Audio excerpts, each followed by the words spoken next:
So there's a Buddhist concept called samudaya. Yeah. It basically means suffering that comes from craving. Mm-hmm. So what it implies is that a lot of times when we're unhappy, it many times comes from the fact that we crave or we've attached ourselves to a more positive outcome than what it is. But there's a part of me who actively would consistently, now I'm in the present, I want something, I consistently think about the thing that I want and how I don't have it. And in a way, I often thought that peace would be getting that thing. But sometimes peace is coming to terms with the fact that in the present, I don't have that thing. I may have that thing at some point, but until I do, obsessing over the craving of that thing is what will continue to make me happy. What's a life crisis?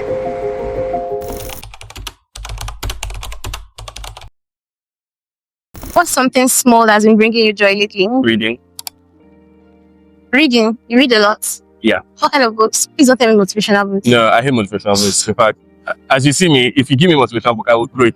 I promise you. I hate motivational books. I like non-fiction, but not motivational books. I like anything that's like history, psychology, philosophy. I don't know, it's like learning about the world. Okay. What is the last piece of writing or art that made you feel emotional?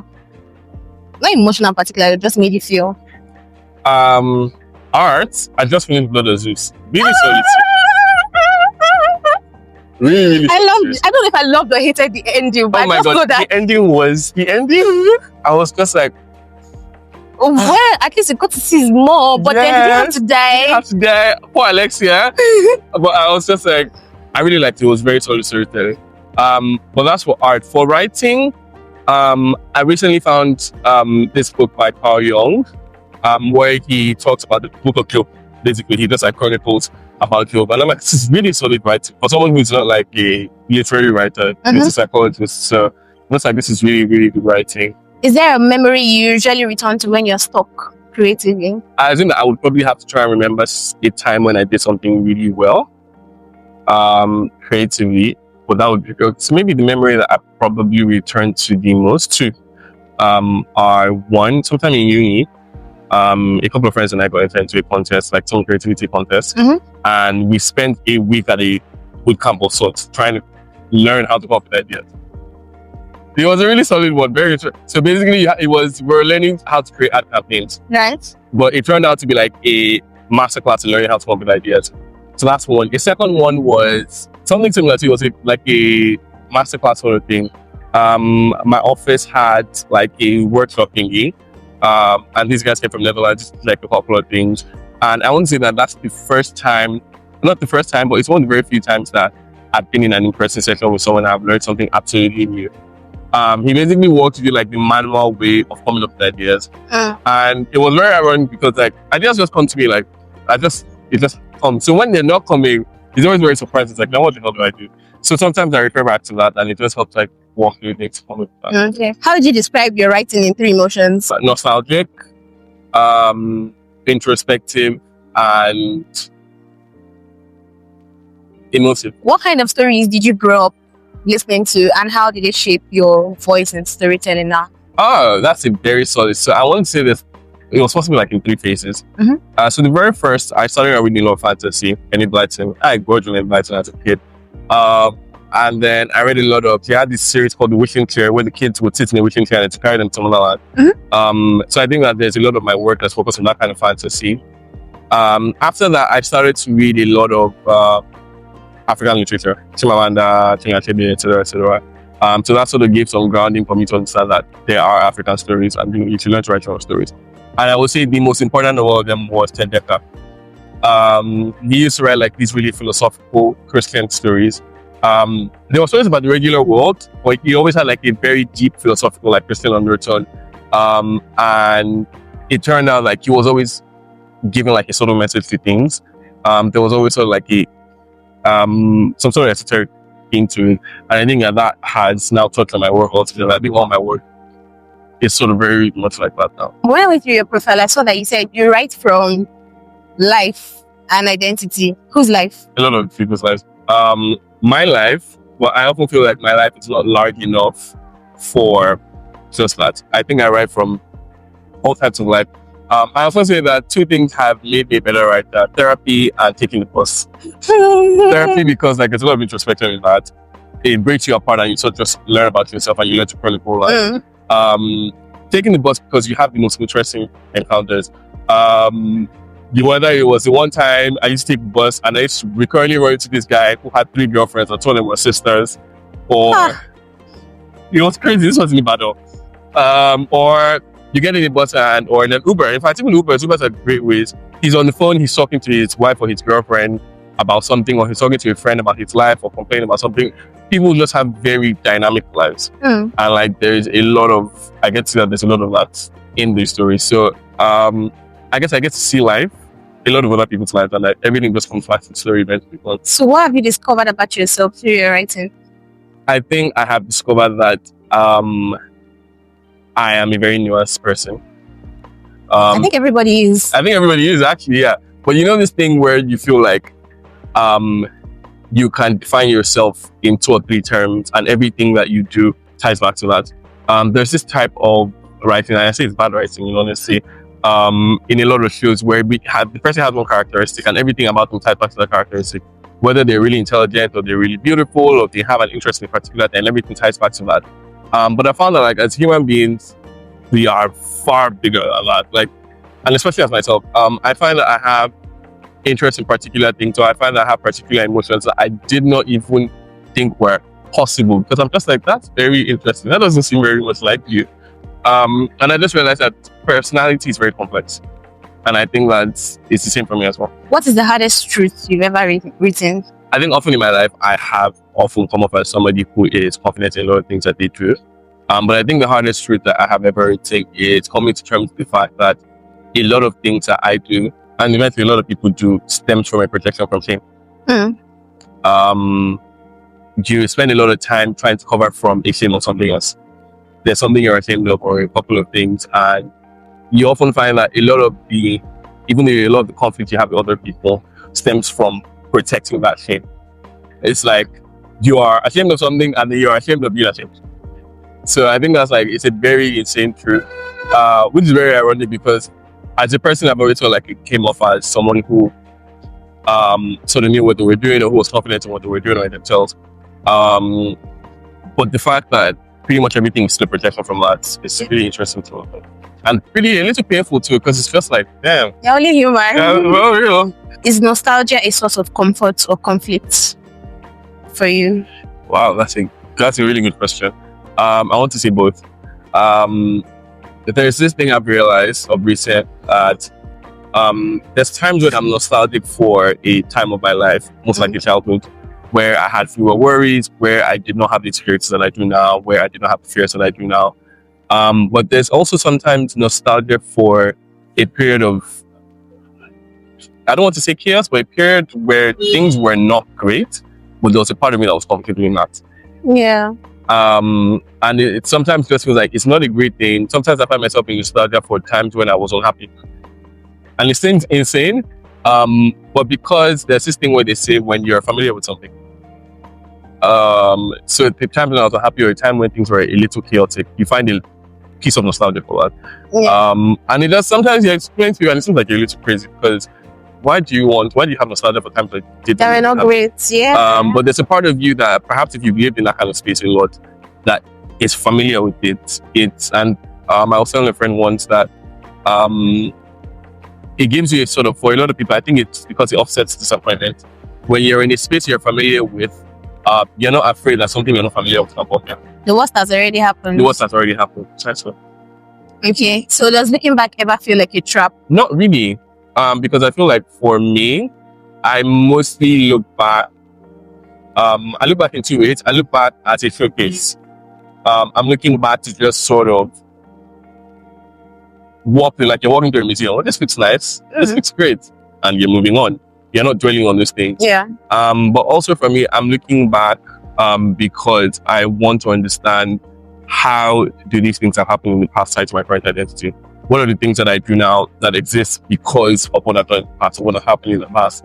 And in some sort of way, you know that you can't change what has happened, but you spend a substantial amount of time thinking about how you can change what you are because of what has happened. Is there a version of yourself that you still breathe? Yeah, maybe childhood, I guess. When I was really little, I just assumed I could do anything. I felt like, I could be a doctor, or I could be a scientist. And like when I was a kid, I wanted to be a doctor and a footballer, which is very ironic because like, I don't know. So both busy professions. How do you want to juggle both? Exactly. People used to ask me all the time, and I'd be like, you know what? No, I would leave if they call and they have anything. I would take time off the field and then go and do the surgery and then come back and play football, and everybody would be really happy. Which is very ironic because I wasn't even a science student later on, and I don't play a lot of football, if any at all. But I think at that time there was a part of me that didn't know or understand sacrifice or responsibility, and there's a part of me now that does, and is burdened by it. Yeah. As a child, I'm just like, you know what? I will do things and I will not overthink the consequences. But now as a grown up, I'm always thinking about potential consequences. Like in my brain, I'm always like, you know what? Even if you're going to do something insane, always have contingency. I spend a lot of time like in that space, and I spend a lot of time knowing that everything is a sacrifice. If I decide to go ahead with one career niche, I know that I'm sacrificing others. Yes, actually. If I decide to invest a lot of time in one thing or in one person, I'm sacrificing the time I could invest in other things or another. Yeah. I didn't have that burden as a child. And I think that that's a part of my life that I sort of grew sort of way. So now, unfortunately, we can dream big still, but we know our limitations. That's it. That's it. What a life. What a life. I mean, that's as a person as well. We can still do a lot of really great stuff. Yeah. We just know what the odds are now. The community you are creating on Cloudy. So the tagline says, find your sunshine when it's cloudy, right? So what does sunshine mean to you? Balance. Balance. Yeah. I think that one thing I have actually learned is that sometimes you're in a dark place and you just want to come out of your unique. The concept of Uncloudy came from the fact that a friend once said that, you know, when you're going through it, it feels very cloudy in your head. And finding some semblance of quiet or balance feels like coming out of that cloud. Feels like, you know, sunshine of some sort. So I would say contentment. One thing I often say sometimes, and I think I used to say a couple of times in therapy, was quiet is boring, but boring is good. A lot of times, like sometimes sunshine doesn't necessarily have to be super excitement. It doesn't have to be like everything is working right now. Yeah. I mean, it could be, which is positive. But a lot of times it just needs to be that life is at peace. Your love tank, they're expecting me. Oh, most definitely. Most definitely. I already got my tickets. And I love the concept. Yeah. And you know, I'm trying to like go out more because the conventional things that attract people in our age doesn't really attract me. For example, I'm not much of a club person, but you find me at somewhere at Serena. Serena is actually the first of a kind that I've been to, and I loved it. So I was surprised by how much I loved this because I went alone. I'm always, no matter how confident I seem, I'm always, there's this hesitation, yes. When you're going out alone, there's no emotional handbag that you carry that, you know, you're familiar and safe with. So I was just expecting the worst when I was going. I'm like, you know, I'm just going to meet Michael and nothing more. But then I went there and I liked it. So I love the concept of your love tank. Yeah, and just more, actually. Fingers crossed, honestly. So I think love tank actually even popped up. I mean, once people see and we think about the relationship end of things. Yeah. But love tank actually really popped up more for the friendship end of things. I mean, we've seen a couple of ideas online. Someone had run a similar thing in somewhere in Toronto. And I was like, this is a really solid idea. But I remember looking through it, and one of the biggest things for me was finding friends who like similar things as you do. It's a little tricky. And I feel like in 2023, that was something I, you know, went out of my way. So I used to go out to a lot of events, trying to meet people that, you know, I had like similarities with. And ironically, I found out that I met most of those people at book clubs and open mics. So it's just like, oh, yeah, a little bit of a nerd, but go on. But yeah, and I felt like, you know what, people don't necessarily, there are people who will not do that many outings to find people that they like. If you go out once and you go out twice and you don't buy me, like, oh, you go back to your house. Like, exactly, because my house is okay. I will on my Netflix, drink my DC, and I sleep. There you go. So that's how it's for most people. So we just felt like, you know, if you're in a space where people can like to be pitching and say, this is what I like. If you're, you know, if you're the kind of person who loves to be friends with me, great. And then, you know, we have relationship people in there as well. And we have relationship points too. Relationship point is probably my favorite part of all of this. So basically, if you've got a friend or a partner, you guys have like disagreements, bring them down and then like, we have a group of 20 who will decide who's in the right and who's in the wrong. Oh, you always use my skincare. Please come out and explain your problems. That sounds nice. I'm a single Pringle, so you won't find me there yet. Have you ever had to rewrite your definition of peace? Yes. Yes, Why? very much so. And this is something I often get disagreements with my parents about for some reason. Because, so there's this thing, and I wrote about it recently. So there's a Buddhist concept called samudaya. Yeah. It basically means suffering that comes from craving. Mm-hmm. So what it implies is that a lot of times when we're unhappy, it many times comes from the fact that we crave or we've attached ourselves to a more positive outcome than what exists. So it doesn't mean not to dream or to have positive expectations, but it means that as of right now, and it's sort of how, and I would describe it perhaps an injury. So perhaps you have a wound and you wish that you had a version of you that did not have that wound. That's a craving for a version that doesn't exist in the present. Yeah. So there's a part of me who actively would consistently, now I'm in the present, I want something, I consistently think about the thing that I want and how I don't have it. And in a way, I often thought that peace would be getting that thing. But sometimes peace is coming to terms with the fact that in the present, I don't have that thing. I may have that thing at some point, but until I do, obsessing over the craving of that thing is what will continue to make me happy. So that's sort of, I want to say in the last year or two, I had to just like work around that and just sort of learn that, you know what, craving is good. Yeah. Craving is cool. But craving can do a lot of things to us. And I think acceptance is probably one of the greatest things of all time. So yeah, I want to say I moved from, I want this to be like this, to, you know what, this is what things are right now. I do want more, but until that more can come, I am content with this. I'm at peace with this. I love that. What did you have to unlearn about strength or stability in your 20s? I had to learn that you don't necessarily always have to be superhuman, because you're not really. I learned that sometimes you need to take a break. Sometimes you need to take a pause. And sometimes, a large part of the time, our strength is in things that we believe that we ought to be and to be. And sometimes you need to give yourself grace. Yeah. Like that's the biggest thing I've learned. You need to give yourself some grace, because sometimes you're just like, you know what, I want to be like this person, I want to be in this place, I want to be in this. And sometimes we forget how far we've come. As someone once said, a lot of the time you're living in answered prayers, upset about unanswered prayers. Actually. So I think that's like a headspace for strength for me. I found that strength is giving myself grace, really. Being able to tell myself that, you know what, you're doing great. Can you do better? Sure. But right now, you're doing great. And that's what there is. And that's what there is, really. What is one story you haven't written that you hope to someday? A lot. There are a lot. But one story that I think I am sitting on, or have been sitting on for a long time, it's a story on grief. I think that grief is a very interesting thing because, and I was telling my brother recently, and this is a very interesting analogy. So I was in the bus one day, we're going somewhere and someone enters. So the bus keeps going, but the person who has entered hasn't sat. So he tells the bus driver, I haven't sat down, but the bus driver is not paying attention. He just keeps going.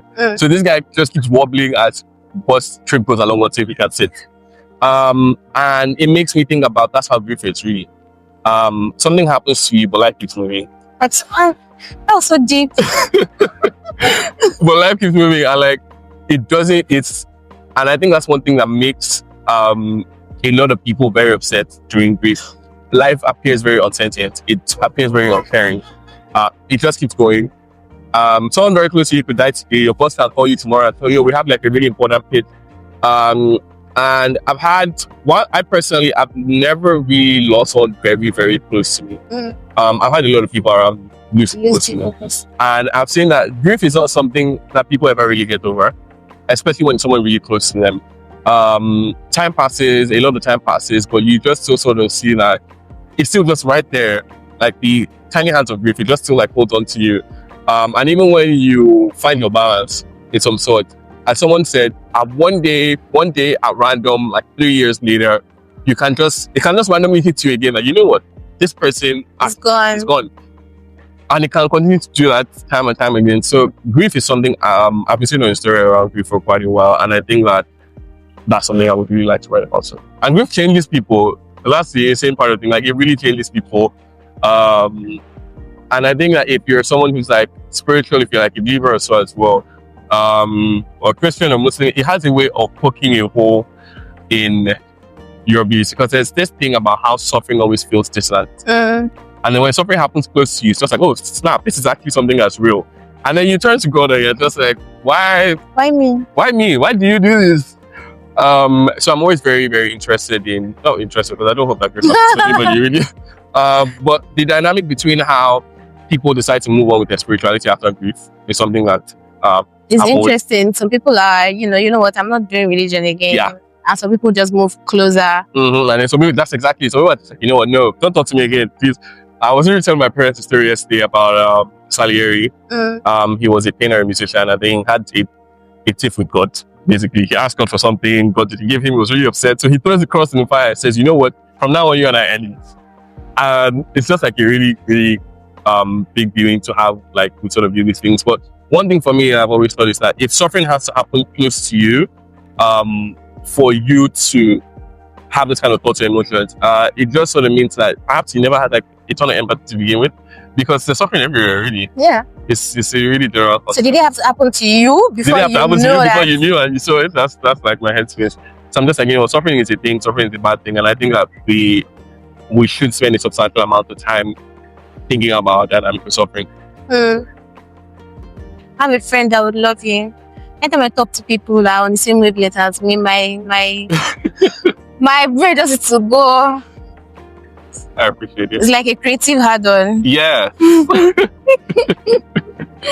What does Jesimiel look like when he's fully at peace? Sleep. I sleep. Because I actually spend a lot of time working. And then sometimes my little brother and I talk, and she's like, if you're working since, so when I get to rest, I start resting on bed. But yeah, I sleep. But sometimes I want to say, with friends and loved ones as well. There are days when I just say, you know what, my employers will be fine. The people that pay me money will be alright. Actually. And then I just pick out a day. I think one day that stood out to me, and I wrote about it recently. It's probably one of my favorite days of quite a while. I realized that I spent a lot of time burnt out after overworking, and I tried to fix up by sleeping or reading. And then somehow that makes me more burnt out. I don't know why. So one of those days, I decided to take a walk. We headed over to the football field.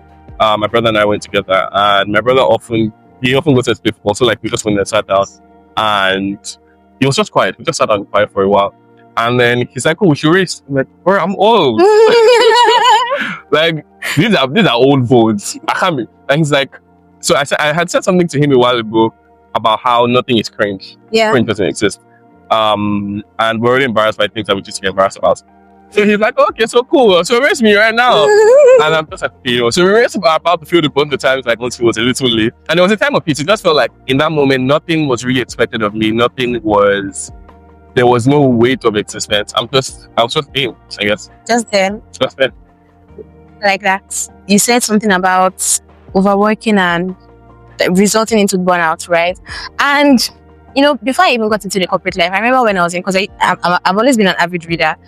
When I was in school, these what's it called, Macmillan, I've forgotten the actual brand, but in our reading book, right, there was one comprehension passage, in fact, that was about a medical doctor that was always on call, emergencies, always on call, and he never rests. The wife used to tell him, he was newly married, and the wife used to tell him, oh, you know what, take a rest, the hospital will be fine, the patients will be fine. I'm like, oh, without me they will die. He's a medical doctor, right? And then one day during an operation, he slumped and he died, and life moved on. The patients he was worrying over, a new doctor came in to replace him. The company he had, the hospital he had the loyalty to, none of them showed up for his burial. Yeah. And that was the saddest fact out of everything. And funny or not, since that was how many years ago? I think probably I was in SS1, SS2, maybe 2013 or 14. And that's still stuck up till now. It's one of my most driving factors when it comes to the corporate will and everything. Like, I'm replaceable. No matter what happens, I'm always replaceable. So I'm not here to come and kill myself. I'm here to work and leave it for the next person to take over. I think that's actually a very real thing. I remember I used to work somewhere at some point where it felt like we had this team lead, and it felt like this person was super important. If anything happens to this person, that's the end. And this person passed away. And it was very wild because like the next day we had to continue work. Yeah. We honestly had to keep going. And I remember thinking to myself the whole time, I honestly thought this company would not survive without this person. But now it has to. So Yeah. what are you gonna do? Work is on spinning. Honestly. And I think sometimes people are like, well, you know, but the people I have to work for, as somebody said, next of kin never does multiple withdrawals. It's once. How can I have what the money this person had left? Thanks very much. As well. Bye. Hi, my name is Jesimiel, and you're watching Quarter Life Crisis. I was realizing that this seat felt like a therapist chair. And I wanted to be a therapist last year, but that meant I had to quit my job and have no source of income. So no. My name is Jesi. That's short for Jesimiel. My primary school teacher used to call me 𝐒𝐤𝐿. I'm a writer, I am a poet, I am, outside of that, I'm whatever my employer wants me to be. Hopefully soon he will let me go. So. He will let me go, hopefully. If he doesn't, well, oh well. Do you want to go? I need the money, so. Tinubu is still president. Exactly. Alright, so one of the major things that I think is really big in my life is love. Not just for people, for sitcoms too. All I do is watch Friends. With you Once Upon a Dream, do you remember? You wore a dress with sunflowers, I cooked your meal, I have yet to master reality. We sit to eat facing a window, staring down at the dying sun in a moment that could have gone forever. Time and reality are powerful amnesiacs, so I settled for sitting on the bench next to you, our first meet. I asked what book you're reading, tangling parallel threads of our fate into a knot. You say it's a book about winter and war, and I tell you that you look like summer and peace. I mean, you look like you would like summer and peace. No, you disagree. You like an adventure. A sprinkle of controlled havoc like fire in a glass jar. So I promised an exploration of a place called London.